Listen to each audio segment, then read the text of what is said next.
Recentemente eu estava estudando sobre avivamentos e eu percebi que como a presença de Deus, ela impacta e transforma uma sociedade.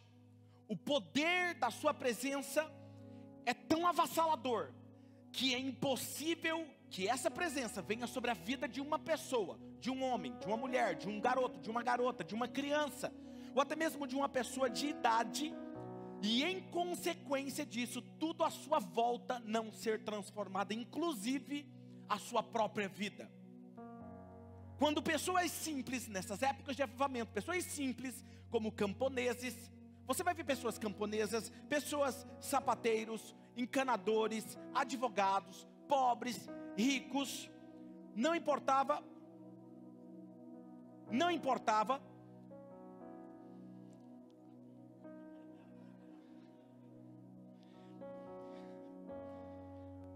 fazia parte do script, mano, me perdi todo aqui, ó.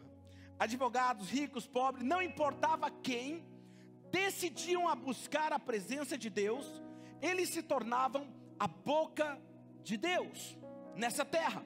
Eles se tornavam a conexão entre duas esferas, entre o céu e a terra. E o que a gente percebe é que não importava o tamanho da cidade ou que o indivíduo estava buscando a Deus, se era pequena, se era uma cidade, uma metrópole, se essa pessoa estava buscando, essa pessoa fosse persistente o suficiente para esperar essa busca, até que do alto ela fosse atingida por esse poder, por essa presença de Deus, nunca mais essa pessoa seria a mesma. Povoados inteiros eram alterados, celeiros, porque muitos buscavam e começavam reuniões em pequenos celeiros, ali era o poder da presença de Deus, era manifesto. Florestas, cidades eram alvos do fogo da presença de Deus. E quando o fogo da presença de Deus vinha com todo o seu ímpeto, não tinha nada mais que poderia os deter. Começava-se ali um movimento, e esse movimento é como se começasse um incêndio em uma floresta, e todos os gravetos fossem consumidos. É impossível ser apagado. Quando se passa um fogo em algum lugar, é impossível ele passar por um lugar e não deixar rastros. Então veja, as coisas mais comuns a acontecer nesses movimentos de avivamento eram ter experiências sobrenaturais, como línguas estranhas, visões de anjos, milagres criativos. Eram transformações profundas no caráter do homem e da mulher, e em consequência na sociedade. Mudanças profundas eram feitas em nas suas vidas, coisas que pessoas diziam ser impossível mudar. Eles olhavam para uma pessoa e falavam assim: essa pessoa sempre vai ser assim, essa pessoa sempre vai ser ladrão, essa pessoa sempre vai mentir, essa pessoa sempre vai ser um prostituto, uma prostituta, essa pessoa sempre vai ser lasciva, essa pessoa sempre vai ser um pecador, um desprezível, um mau caráter. Mas quando esses avivamentos vinham, essa presença de Deus atingia aquele lugar, e essa pessoa estava disposta àquela presença. A presença de Deus tocava essa pessoa, e aquilo que parecia impossível ser transformado, aquela pessoa passava a viver uma vida totalmente diferente de tudo que ela jamais imaginou viver. Agora veja, é como quando tinha esses avivamentos, acontecia como bares, tavernas, prisões eram fechadas nesses lugares, por não terem mais clientes, e quem estava causando crimes não estava mais ali, porque foram transformados. Então a entrega de uma pessoa a Jesus era uma entrega verdadeira, genuína, que deixava os seus maus caminhos, os seus maus comportamentos, porque aquele que roubava deixava de roubar, aquele que mentia passava a viver uma vida de verdade, absolutamente verdade. Se você quer estudar mais sobre isso, tem um vídeo tem no YouTube chamado vídeo Transformações. Coloca lá, digita lá assim, ó, avivamentos, transformações. Assista, tem uns 3, 4 documentários relatando cidades inteiras que eram transformadas, cadeias eram fechadas, pessoas. Recentemente isso aconteceu, é um documentário, você pode assistir para entender melhor. Então veja, as comunidades ou ajuntamentos de um grupo que experimentavam esse avivamento, eles tinham algo diferente do que nós vemos hoje. As igrejas e os seus ambientes agora as pessoas procuravam a igreja para experimentar a presença de Deus. Então a pessoa que não acreditava em Deus, elas iam nesses lugares para elas saberem que Deus era real e que Deus estava fazendo algo sobrenatural. Havia tanto da presença de Deus manifesta naquele lugar, que os relatos eram tipo como na Rua Azusa. Na Rua Azusa diz que o avivamento era tão grande que a estação de trem era possível escutar o sino da estação do trem. E as pessoas quando desciam na estação do trem, que ficava alguns quarteirões da casa da Rua Azusa que tinha um avivamento, as pessoas desciam na estação e começavam a chorar, compulsivamente se arrepender dos seus pecados. Tamanha era a presença de Deus naquela estação de trem. Isso não é incrível? Tem outros lugares que havia um avivamento, como Charles Finney pregava, Jonathan Edwards pregava, e que naquela cidade, que era uma cidade portuária, a glória de Deus pairava sobre aquela cidade de tal maneira que os navios atracavam no porto, e as pessoas que não sabiam do que estava acontecendo começavam a sentir a presença de Deus dentro do barco, e começavam a se arrepender dos seus maus caminhos, dos seus pecados. Elas falaram: cara, eu preciso mudar de vida. Elas sentiam isso, porque a presença de Deus estava naquele lugar. E o que dizer, por exemplo, de Charles Finney? Charles Finney, eu quero ler um trecho do livro Heróis da Fé. Se você puder ler esse livro, você pode ler. Esse livro, se você ler ele, você vai falar assim: cara, eu não sou crente. Igual a frase do André Valadão: vocês não são crente não. Entendeu? Você vai dizer isso para você mesmo: eu não sou crente. Ok, eu quero relatar um pedaço do livro que diz o seguinte: certa manhã, os operários se achavam comovidos, conversando sobre o poderoso culto da noite anterior no prédio da escola pública. Não muito depois de começar o ruído das máquinas da fábrica, o pregador, Charles Finney, um rapaz alto e atlético, entrou na fábrica. O poder do Espírito Santo ainda permanecia sobre ele, e os operários, ao vê-lo, sentiram a culpa dos seus pecados, a ponto de terem que se esforçar para poderem continuar trabalhando. Ao passar perto de duas moças que trabalhavam juntas, uma delas, no ato de emendar um fio, foi tomada de tão forte convicção que caiu em terra chorando. Segundos depois, quase todos em redor tinham lágrimas nos olhos, e em poucos minutos o avivamento encheu todas as dependências daquela fábrica. E eu comecei a lembrar que semana passada eu contei para vocês um fato que aconteceu aqui no posto de gasolina. Fui pagar, a moça começou a chorar simplesmente de pegar e estar perto de mim. E a Léo, uma das nossas intercessoras, disse: pastor, logo logo as pessoas vão começar a serem arrependidas dos seus pecados, de estarem perto do Senhor. E aí eu dei risada tudo, mas eu lembrei desse fato e fui estudar sobre isso, e era isso que acontecia, e eu acredito que isso é possível. As pessoas dizem que quando passam pelos portões sentem-se a presença de Deus quando passam por ali. Isso é apenas o começo. Eu quero que toda a cidade de Marília seja tomada pela presença de Deus. Não tenha placa de igreja mais nesse lugar, não tenha mais se é católico, se é espírita, se é da Assembleia de Deus, se é batista, se é da Oxford, não importa. Tamanha é a presença de Deus nesse lugar, transformando a vida das pessoas. Amém? O que essas pessoas tinham que as diferenciavam tanto assim? E eles tinham algo que eu chamo que eles tinham, era o selo da presença de Deus. Por isso que eu vou ministrar sobre o título da série, desse encerramento: o selo da presença. Ok? Abra o seu aplicativo, a Bíblia, em Atos capítulo 1, versículo 8. Diz assim: mas receberão poder quando o Espírito Santo descer sobre vocês, e vocês serão minhas testemunhas em Jerusalém, em toda a Judéia, Samaria e até os confins da terra.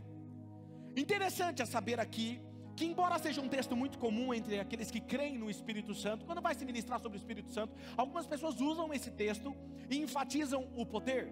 Mas hoje eu quero enfatizar algo que o Espírito Santo me mostrou estudando esse texto. Jesus aqui, ele está prestes a subir aos céus.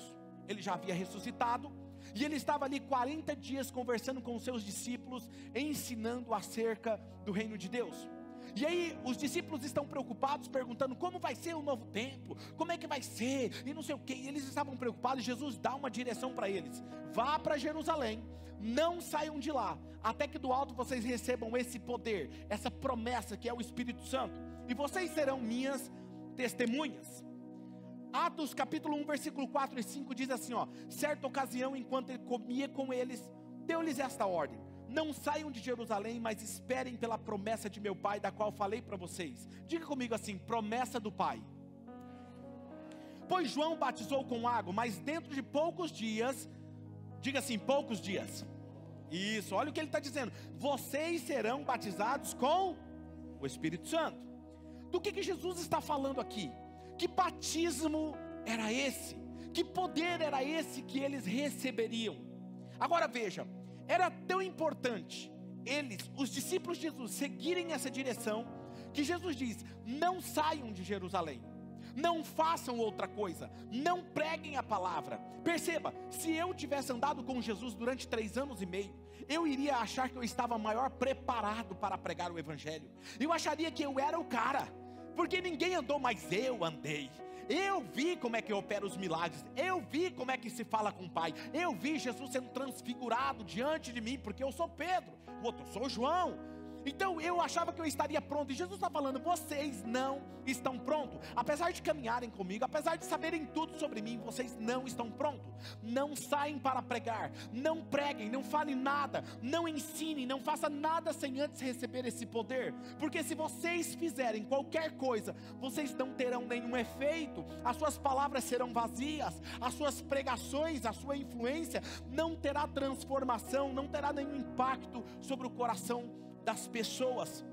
A solução que vocês buscam não está no governo, não está em saber o tempo, não está em que o império seja trocado e eu assumo o governo, não está nas suas palavras persuasivas, mas quando esse poder vier sobre vocês, o dunamis, poucas palavras serão suficientes para transformar multidões e sociedades inteiras. Então aqui está a primeira verdade que eu quero compartilhar com vocês. O que é esse selo?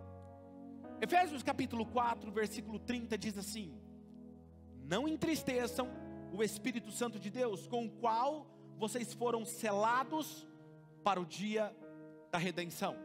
Selados para o dia da redenção. Paulo está dizendo à igreja de Éfeso: não entristeça o Espírito Santo, com o qual vocês foram selados. A primeira coisa que você precisa aprender é que você entender, é que você é batizado, submergido em uma pessoa, que é o Espírito Santo. O selo é o próprio Espírito Santo. Vocês foram selados com o Espírito Santo. O Espírito Santo, ele é uma pessoa. Por que eu digo isso? Porque ele se entristece. E se ele se entristece é porque ele tem sentimentos. Se ele tem sentimentos é porque ele tem personalidade. Se ele tem personalidade é porque ele tem vontade própria. Se ele tem vontade própria é porque ele também fala. E se ele fala, ele também ouve, porque ele não é um tagarela. Então ele é uma pessoa. E Jesus disse em João 16:13, ele diz assim: mas quando o Espírito da verdade vier, ele os guiará a toda a verdade. Ele não falará de si mesmo, falará apenas o que ele ouvir e anunciará a vocês o que está por vir. Agora vejam, ele não é uma emoção, ele não é apenas uma experiência esporádica, ele não é apenas uma lágrima que você chora durante um louvor, ele não é um arrepio que você sente quando você adentra por esse terreno dessa igreja. Não, ele é muito mais do que isso, ele é uma pessoa. Mas a pergunta é: quem é ele? Quem é ele? Vamos conhecer ele melhor. João 14, versículo 16 diz assim: e eu pedirei ao Pai, e ele dará a vocês outro conselheiro. Diga comigo assim: outro. Eu quero que você grave isso: outro conselheiro, para estar com vocês para sempre. Jesus estava com eles. Jesus estava prestes a ascender-se ao céu, ressuscitar e voltar para o Pai. E ele está dizendo: eu vou pedir ao Pai que ele envie outro consolador. E o termo no grego para outro aqui, existia dois: allos e héteros, que é o outro diferente de mim, e allos, que significa outro igual a mim, outro com a mesma essência que eu, outro exatamente igual a mim. E ele não é menor que Jesus, porque às vezes nós sabemos que pelo fato de ele ser a terceira pessoa da Trindade, nós achamos que ele é menor que Deus Pai e Deus Filho, porque ele é Deus Espírito Santo, então ele é um menorzinho. Ninguém deve atrelar nada a ele. Não, ele é igual em essência, em poder, em majestade e em divindade. João capítulo 14, versículo 17 diz assim: Jesus, ele revela a identidade do Espírito Santo aqui. Agora preste atenção que isso aqui é uma revelação. O Espírito da verdade, o mundo não pode recebê-lo. Ele está falando que o mundo não pode recebê-lo. Qual é o mundo? O mundo lá fora, que não crê em Jesus. O mundo não pode recebê-lo. Por quê? Gente, por que ele não pode receber? Porque não... não entendi. Porque não o vê e não conhece. Diga assim: não vê e não conhece. Mas ele está dizendo: vocês conhecem, pois ele vive com vocês e estará em vocês. O mundo não pode receber, por quê? Porque não vê, e não relaciona, não conhece, porque o conhecimento aqui é no sentido de se relacionar. O mundo não vê, e pelo fato do mundo não ver, o mundo não se relaciona com ele, não respeita ele. Por quê? Porque vocês conheceram, porque vocês conhecem, vocês se relacionam com ele. Agora perceba, o maior desafio para nós é se relacionar com um Deus invisível, porém mais tangível que o mundo real. Você passa a conhecer ele quando você o trata como pessoa, quando você conversa com ele, quando você o respeita, quando você o honra, quando você obedece. Mas eu continuo perguntando, quem é ele? Embora eu não veja, eu estou me preparando para ir para a academia, para o trabalho, para fazer um almoço, para dirigir, para viajar. Eu não estou vendo ele, mas quando eu converso com ele, eu sinto quando ele se aproxima de mim. Quem já sentiu ele se aproximando de você? Não é incrível? Não é incrível? Isso é incrível. Agora perceba, quem era ele? Quem era ele? Quem estava ali convivendo com eles? Porque olha o que o texto diz: ele vive com vocês. E depois ele diz, e estará em vocês. Ele vive com, e depois ele vai falar, e vive em.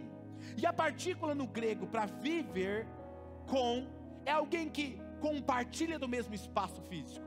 Por exemplo, eu posso dizer que eu moro com a Mari, pastora Mari, porque eu convivo no mesmo ambiente que ela. Eu compartilho do mesmo carro, só não compartilho das mesmas roupas. Ainda bem, né? Mas eu compartilho do mesmo ambiente, do mesmo teto, do mesmo quarto, do mesmo ambiente, nós conversamos. Então nós vivemos com ela, eu vivo com ela, ela vive comigo. Mas viver em, no grego, significa estar dentro de. Agora, quem era que estava ali convivendo com os discípulos? Porque Jesus diz, vocês conhecem ele, porque vive com vocês, e logo estará em vocês. Quem era que convivia com eles? Quem? Jesus. Jesus vivia com eles, Jesus conversava com eles, eles respeitavam Jesus, aprendiam de Jesus, sentava com Jesus, ensinava eles, e era isso. Jesus falou assim, vocês convivem com ele, e logo mais, ele estará dentro de vocês. João 1, versículo 1, e depois do versículo 14, agora a pergunta é, olha só que interessante, antes de eu ler esse texto. Quando eles entenderam que o Espírito Santo era o Espírito de Jesus, tanto é que no início da igreja primitiva, o termo Espírito Santo não era tanto usado, era sempre usado o Espírito de Jesus. E o Espírito de Jesus disse para nós atravessarmos a Antioquia e pregar a palavra. O Espírito de Jesus nos impediu de pregar a palavra. Eles entenderam que quem estava vivendo dentro deles não era mais qualquer outra pessoa, a não ser o próprio Espírito de Jesus que estava dentro deles. Agora veja, olha o que o texto diz. Quem era Jesus? João 1, versículo 1 e depois o versículo 14. No princípio era aquele que é a palavra. Ele estava com Deus. E era o quê? Aquele que a palavra fez o quê? Tornou-se carne e viveu entre nós, e foi Jesus. Vimos a sua glória, glória como do unigênito vindo do Pai, cheio de graça e de verdade. Todos esses domingos nós temos ministrado sobre a presença de Deus, do Pai, do Filho e do Espírito Santo, que nós temos benefícios nessa presença, naqueles que confiam nele. Essa presença nos faz vencer batalhas, ela nos conhece, ela nos avalia, ela muda realidades, e se nós desenvolvermos um relacionamento com ela, ela vem e habita dentro de nós, e ele é o selo da promessa.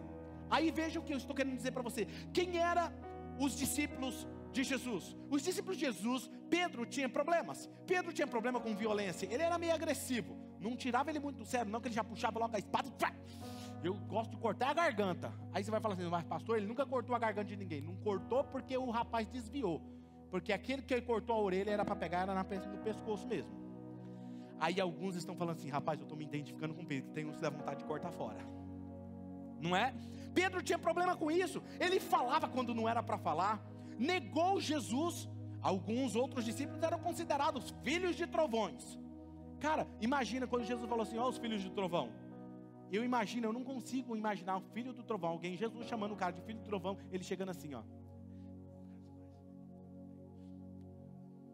Não, filho do trovão, filho, eu imagino ele chegando fazendo barulho. Parece você, não é? Filho do trovão, chega fazendo barulho, não chega no silêncio, entendeu? E era isso, eles eram cheios de imperfeições, ou seja, aos olhos das pessoas, olhavam para eles e achavam assim, eles nunca irão mudar. Muitos de nós aqui também que estão me assistindo nesse momento, me ouvindo, temos limitações no falar, coisas em nossas vidas que parecem impossíveis de mudar, que jamais serão vencidas, no nosso casamento, na forma como nos relacionamos, nos nossos negócios, nós temos limitações que parece que nós nunca vamos mudar. Agora a pergunta é, vocês acham mesmo que nós iríamos viver em um mundo caído, influenciado pelo diabo constantemente, permanecer sem pecar? Sem a presença do Espírito Santo, era impossível nós não sermos transformados. Quando o Espírito Santo vem sobre a vida de alguém, ele transforma a vida dessa pessoa. Por isso que eu sempre digo, impossível alguém se relacionar com o Espírito Santo e a vida dela não ser alterada. É impossível. E é isso que eu estou dizendo para você. Agora veja, o que os discípulos entenderam? Que Pedro, aquele que negou, assumiu a liderança no dia de Pentecostes, subiu numa mesa provavelmente e falou assim, ei gente, o que vocês não estão entendendo é a promessa de Joel. E começou a pregar. Aquele cara que estava com medo de morrer, quando foi preso, e alguém falou assim, se você continuar pregando sobre Jesus, nós vamos te aprisionar aqui, vamos matar você. Ele disse assim, como é que eu vou deixar de falar daquilo que eu tenho visto e ouvido? O que esse homem tinha? O que eles entenderam? Eles entenderam que esse poder era a vida do próprio Jesus vivendo neles, e eles seriam transformados. Aquilo que você não pode mudar com as suas próprias forças, o poder do Espírito Santo pode transformar você numa nova pessoa. Talvez você entrou aqui com algumas limitações, talvez com um problema na sua saúde, um problema no casamento, nas suas finanças, não sei o que é, mas se o Espírito Santo assumir o controle da sua vida, a sua história será alterada.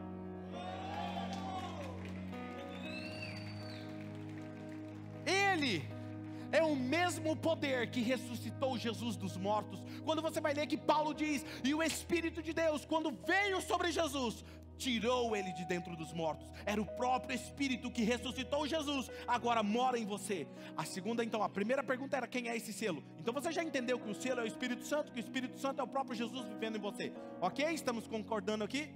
A segunda pergunta, como eu recebo o selo da presença de Deus? Eu quero receber isso, pastor. Foi isso que os discípulos entenderam. Caiu a ficha para eles. Eles disseram, poxa, se nós temos que ficar em Jerusalém até receber essa promessa, se nós entendemos que quem vai morar conosco, que dentro de nós é o próprio Jesus, vamos fazer com ele o mesmo que a gente fazia com Jesus. A gente perguntava para Jesus, a gente conversava com Jesus, a gente viajava com Jesus, a gente comia com Jesus. Vamos fazer isso com ele. E eles começaram a crer e a agir, tratá-lo como pessoa. Quando você trata Deus como pessoa, ele se manifesta como pessoa. Vamos para Jerusalém, não sairemos de lá até que nós recebamos essa promessa. Pastor, qual é o primeiro passo? O primeiro passo, fazer um jejum de 40 dias. Não. Orar muito. Também não. Primeiro passo, diga comigo, crer. Diga bem forte, crer. Crer. João capítulo 7, versículo 38 e 39. Olha o que diz o texto. Quem crer em mim, como diz as escrituras, do seu interior fluirão rios de água viva. Ele estava se referindo a quem? Ao Espírito, que mais tarde receberia os que nele crescem. Até então o Espírito ainda não tinha sido dado, pois Jesus ainda não tinha sido glorificado. Crer é um ato de maior obediência e rendição a Deus, que traz o céu à terra. O poder que pode transformar qualquer coisa em sua vida. Crer, a primeira coisa que você precisa fazer é crer. Crer é estar convicto de uma verdade, é abrir mão de pressupostos da sua mente e falar, eu creio, eu acredito, eu creio. Atos capítulo 2, versículo 4 diz assim, e todos ficaram cheios do Espírito Santo e começaram a falar o quê? Em outras línguas, conforme o Espírito os capacitava. E aí quando fala sobre línguas estranhas, algumas pessoas ficam assustadas, têm medo, né? Se vê alguém falando em línguas aqui, a pessoa, vou até sair de perto, vai que é contagioso, né?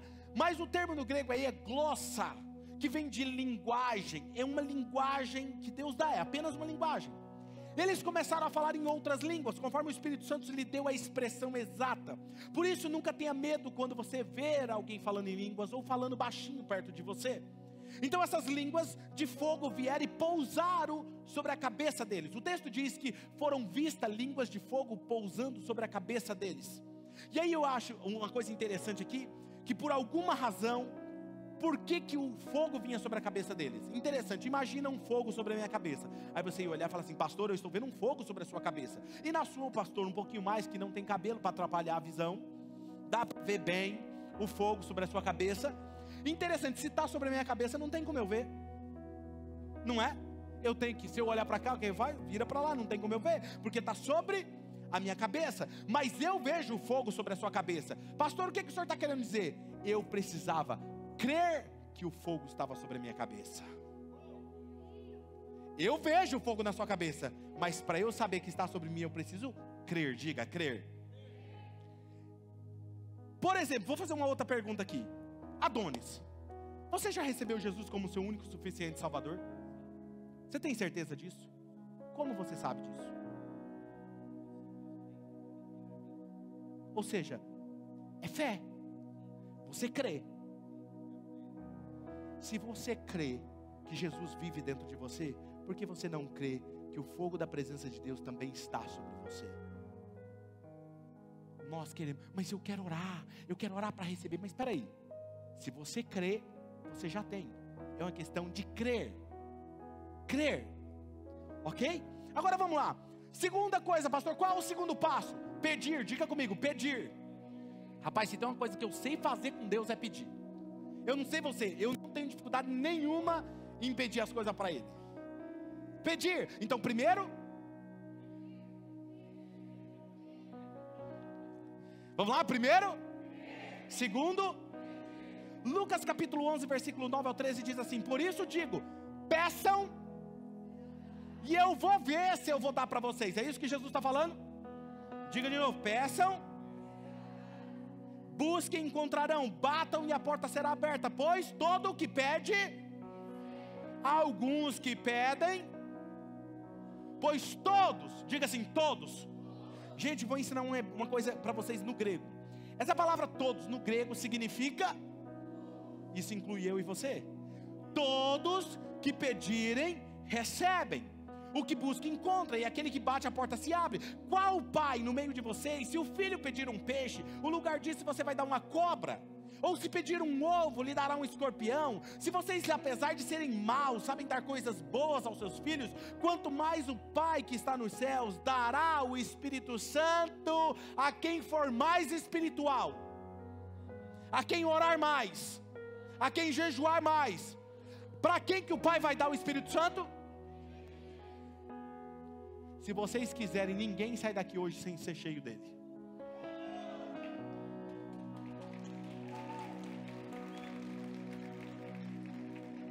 O Espírito Santo dará e será dado a vocês como um presente. Não é aquele que ora mais, não é aquele que jejua mais, não é porque eu não estou no nível do pastor Claudinei, não. Se você pediu, você recebe. Vou fazer você rir um pouquinho agora, ok? Tinha um pastor que era igual a mim, e ele queria pregar e usar dinâmicas para ajudar a igreja a entender o que ele estava dizendo. E ele falou: gente, eu vou pregar sobre o Espírito Santo. E aí ele combinou com o voluntário dele, o diácono, chamado Gabriel. Você vai ficar no teclado. Hoje você não vai ficar no teclado.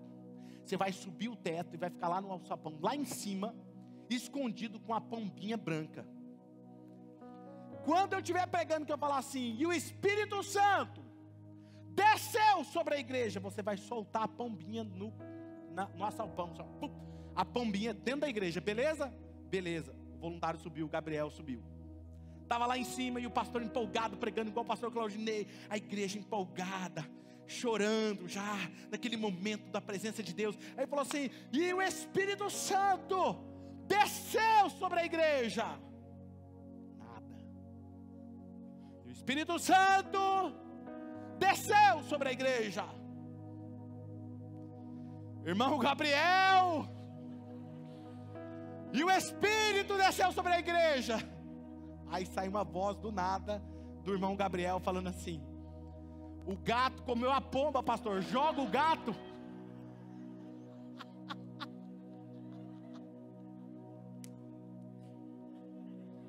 Joga o gato porque ele comeu a pomba.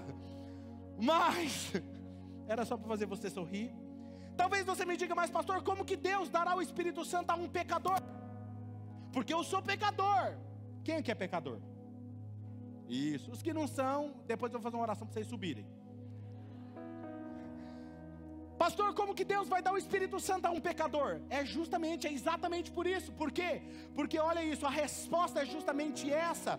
Nós, sendo falhos, nós precisamos do Espírito Santo para nos convencer do pecado, da justiça e do juízo. E assim nós seremos transformados de glória em glória até a imagem de Cristo Jesus. Então o Espírito Santo não vem sobre quem é perfeito, ele vem sobre aquele que não é perfeito, aquele que é pecador. Porque o Espírito Santo vem para nos transformar em alguém melhor todos os dias até a imagem de Cristo Jesus. Uou!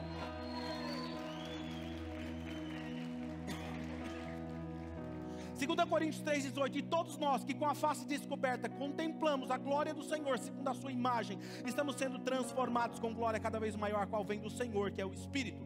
Então, primeiro passo, isso, pelo menos uma pessoa aqui está ouvindo. Isso, crer, pedir, e o terceiro passo, pastor, receber. Então vamos lá, 1, 2, 3, pedir. Isso, crer, pedir e receber. Você recebe do próprio Deus. Jesus disse que o Pai enviará, Ele dará a quem pedir. Você recebe como isso? Você recebe por imposição de mãos. Atos capítulo 8, versículo 17 diz: então Pedro e João lhes impuseram as mãos, e o que aconteceu? Isso, eles impuseram as mãos e eles receberam o Espírito Santo. Atos 19:6, quando Paulo lhes impôs as mãos, veio sobre eles e começaram a falar em línguas e a profetizar. Você recebe também de uma outra forma, a ação própria de Deus sobre a sua vida. Às vezes ninguém vai impor a mão sobre você, mas a presença de Deus vem, a própria mão de Deus vem sobre você e você recebe. Atos 10, versículo 44 ao 46, enquanto Pedro ainda estava falando estas palavras, ele estava pregando, o Espírito Santo desceu sobre todos no grego é, que ouviam a mensagem, e os judeus convertidos que vieram com Pedro, ficaram admirados de que o dom do Espírito Santo fosse derramado sobre os gentios, pois ouviam falar em línguas e exaltando a Deus. Eu quero mostrar a vocês que todos os cristãos podem receber esse dom de línguas, ok? Essa linguagem é nos dada para quê, pastor? Para nós orarmos no Espírito. Um outro dia eu ministro sobre isso, mas é para você orar em Espírito. Você nunca me viu orando em línguas aqui. Por quê? Porque a Bíblia fala, aquele que fala em línguas, fale apenas para edificação própria, ou a não ser que ele fale na igreja quando houver interpretação. Então você nunca vai ver nós falando em línguas aqui alto. Por quê? O máximo que você vai ver é o pessoal orando baixinho, falando em línguas baixinho, para ele próprio, porque é bíblico isso, ok? Então, por exemplo, tem uma linguagem própria. A Hadassah e o Hanan, quando eram crianças, o Hanan, quando ele estava aprendendo a falar, ele tinha uma linguagem própria dele, que quase ninguém entendia, mas a Hadassah entendia ele. Não, mãe, ele quer água. Mãe, ele quer mamar. E a bichinha acertava, porque ficava muito tempo com ele. Entendiam a linguagem um do outro. Quando você anda com Deus, está próximo dele, ele entende a sua linguagem, você entende a linguagem de Deus.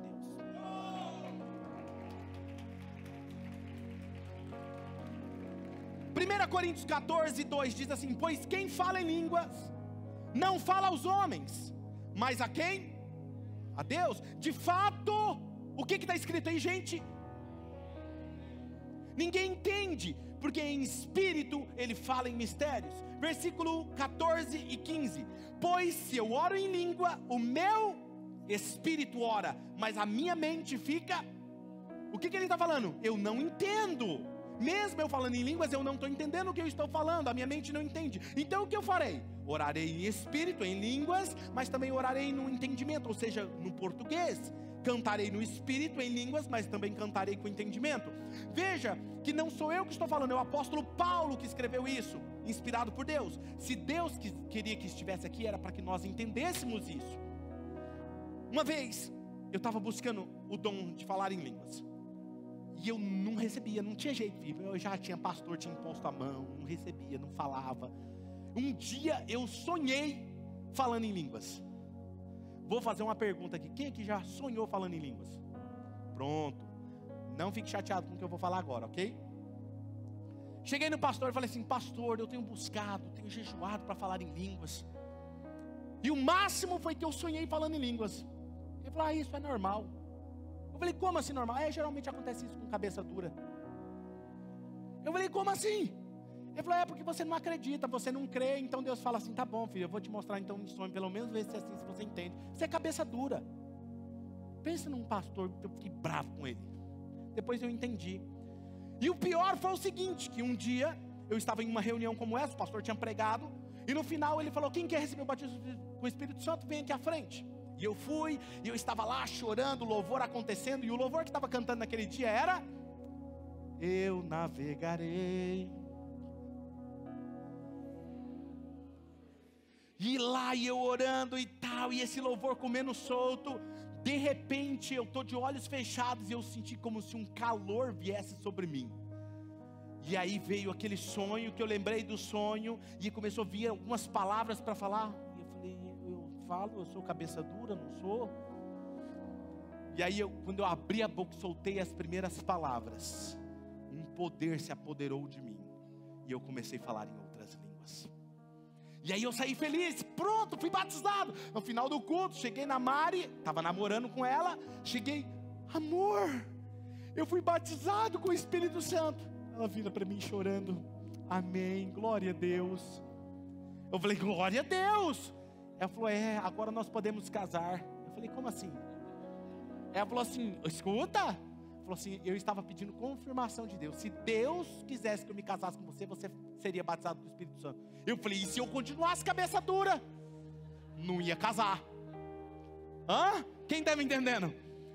Era uma ação de Deus. Eu estava enrolando. Veja que Paulo, ele não está em êxtase. Ele não está, tem pessoa que acha que falar em línguas ele vai estar em êxtase, fora de controle. Tem gente que acha que ele vai falar assim: não, pastor, eu tenho medo desse negócio. Vai que eu recebo aqui hoje, eu saio daqui, vou lá no shopping. Eu estou lá no shopping pegando a bandeja da comida lá e começo a falar em línguas Calma, gente, você não vai estar comprando lá na Jorge Armani e Deus vai pegar você que você começa a falar em línguas, não. Você tem controle de si. Quem está me entendendo? Relaxa, vai dar tudo certo. Acreditar nisso é o mesmo que acreditar que você vai ser tomado do nada pelo Espírito Santo. É o mesmo que acreditar que você é generoso porque uma folha de cheque saiu da sua carteira sozinha, assinou sozinho uma oferta de generosidade, deu para alguém sozinho. Aí você fala: eu sou generoso. Por quê? Porque saiu, pulou uma nota de R$100 da minha carteira e foi para a mão de uma pessoa. Não. Por que você é generoso? Porque você abre a carteira, você ouve Deus falando com você, você tira uma nota e você dá. Por isso você é generoso. Por que você fala em línguas? Porque o Espírito te dá o dom da língua e você abre a boca e você decide falar. Quem está me entendendo? Alguém me disse: mas pastor, eu desisto. Eu já tentei, mas eu não entendo nada do que eu estou falando. A Bíblia diz que você não entende. Lembrando que quando eu comecei a orar em línguas, algumas sílabas começaram a vir na minha mente, mas eu tinha medo de falar, porque eu tinha medo de ser de mim mesmo. Mas o meu conselho para você é que quando vier, se arrisque a falar. Aí você vai falar assim: pastor, e se eu falar errado? Deus vai ficar bravo comigo. Vou te dar outro exemplo. Radassa e o Hanan, quando eram bebês, estavam arriscando falar as primeiras palavras. Eles não conseguiram falar água, papai, quero ir no banheiro. Como que eles falavam? Ba. E eu não me lembro de eu ter ficado bravo. Poxa, mas está falando errado. Toma jeito, menina. Toma jeito, menino. Se você falar errado, o pai não vai ficar bravo com você. Ele vai ficar feliz como você ficou quando seu filho falou as primeiras palavras. Uau! Não é incrível isso? Você entende que Deus é um relacionamento de pai. Terceiro, por que eu tenho que ter esse selo? E por que esse selo me torna testemunha? Atos 1:8, mas receberão o poder do Espírito Santo quando vier sobre vocês, e vocês serão minhas testemunhas. Testemunha porque você tem autoridade para falar o que você viu. Testemunha porque você viu, você foi testemunha ocular. Ocular, quem viu o negócio acontecendo. Aí você vai falar assim, pastor, então quem recebe foram só os apóstolos, que é o que alguns falam, porque eles eram testemunhas oculares. Nós não somos testemunhas oculares, é que eles não entenderam a revelação. Testemunha ocular é o seguinte, por isso que Pedro vai dizer, como nós deixaremos de anunciar aquilo que vimos e ouvimos? Mas quando você recebe, Atos 5:32, nós somos testemunhas de tudo isso, nós e o Espírito Santo, que Deus dá àqueles que lhe obedecem.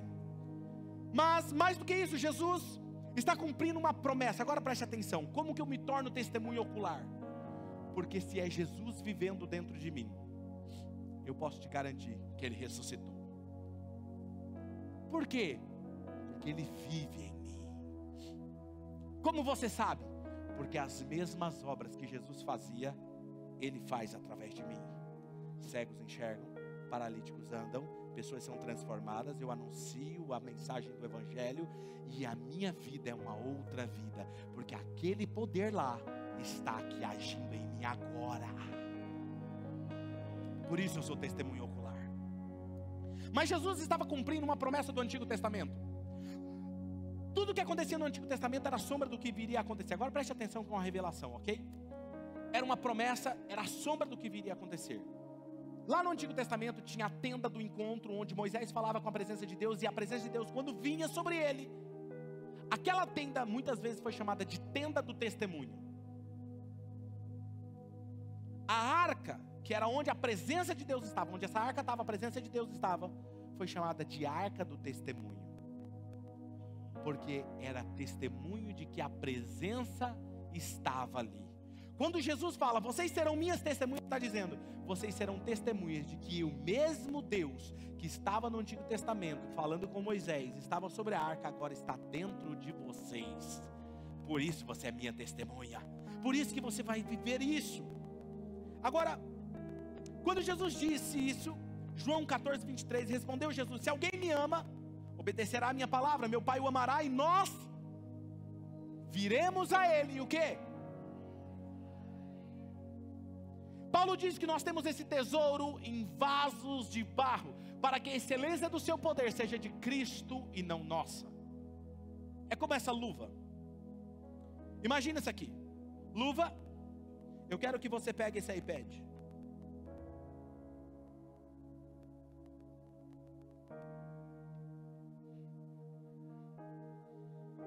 Consegue? Eu posso fazer isso quantas vezes eu quiser? Será que uma hora eu não vou conseguir não? Por quê? Diga, é impossível. Impossível. Ergue essa mesa.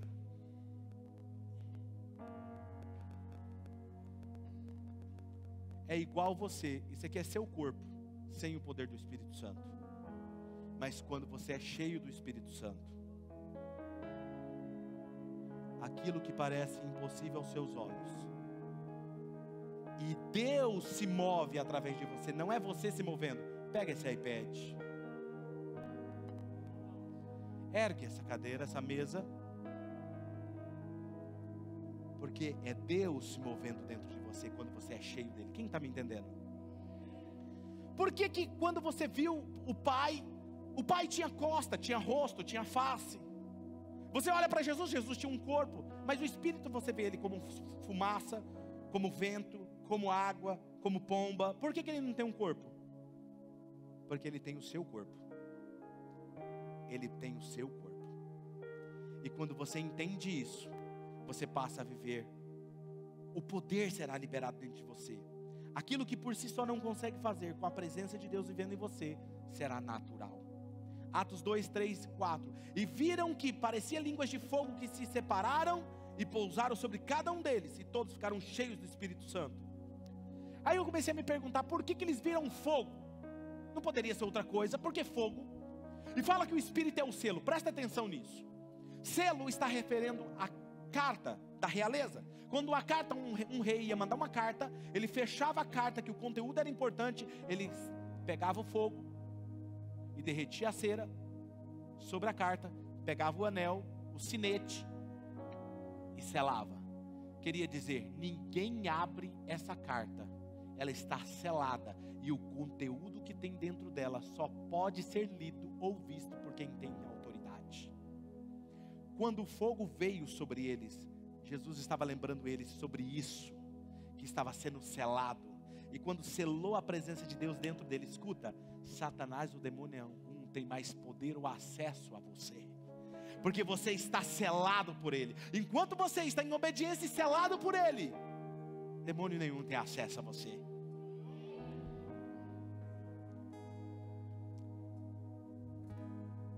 Você carrega uma mensagem dentro de você, e onde é lida essa mensagem? É como se fosse o rei falando. João 14, versículo 20, 21 e 23. Naquele dia, Jesus dizendo, naquele dia, quando ele vier, vocês compreenderão que eu estou no Pai, e o Pai está em mim, e eu em vocês. Vocês entenderão que eu estou no Pai, o Pai está em mim, e eu estou dentro de vocês. Olha isso, quem tem os meus mandamentos e lhes obedece é o que me ama. Aquele que me ama será amado pelo meu Pai, e eu também o amarei e me revelarei a ele. Depois disso respondeu Jesus, se alguém me ama, obedecerá a minha palavra, meu Pai o amará, e nós viremos a ele e faremos morada nele. Para quem é essa presença? Para quem é esse selo? Atos 2, versículo 17 e 18. Nos últimos dias diz Deus, derramarei do meu espírito sobre todos os povos. Os filhos, as filhas profetizarão, os jovens terão visões, os velhos terão sonhos, revelações. Sobre os meus servos e as minhas servas derramarei o meu espírito naqueles dias, e eles profetizarão. Atos 2:39. Pois a promessa é para vocês, para os seus filhos e para todos que de longe, para todos quanto o Senhor Deus ainda o chamar. Antes de orar por vocês, eu me pergunto, por que as pessoas têm medo do Espírito Santo? Por que as pessoas têm medo dele? Porque é uma estratégia do diabo. Porque no dia que o Espírito Santo veio, 3.000 pessoas foram transformadas assim. Depois começou a se multiplicar, 5.000, 10.000, 20.000. Aí o diabo falou, espera aí, preciso colocar medo neles. E aí depois houve um despertar no século 18, 17, 18, 19, 20. Um mover do Espírito começou a vir de novo sobre a igreja. E 10.000 pessoas começaram a se converter. 50.000, 100.000, 200.000 pessoas paravam para receber o poder do Espírito Santo. O diabo de novo, eu preciso intervir nisso de novo. Por isso que muitos de você tem medo. Porque é uma estratégia, é uma arma contra o inferno. Você se torna imparável quando você está cheio dele.